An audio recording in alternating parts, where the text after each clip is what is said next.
See? So we grab the onion. We have spring onions here. So we cut the hair, peel the dirty layer.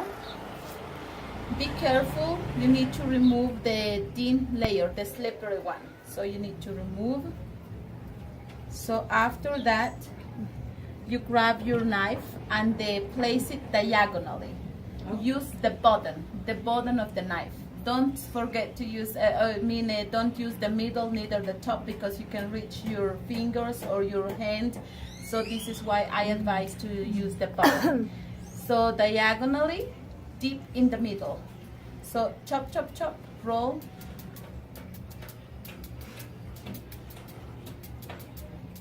Roll all over, all round. See, like a flower. In the top, couple more times.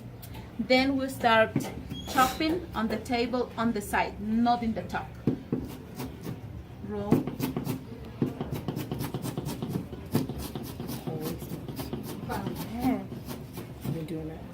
See? Then we have another half. Go again. As I said, advise in the bottom. Rolling.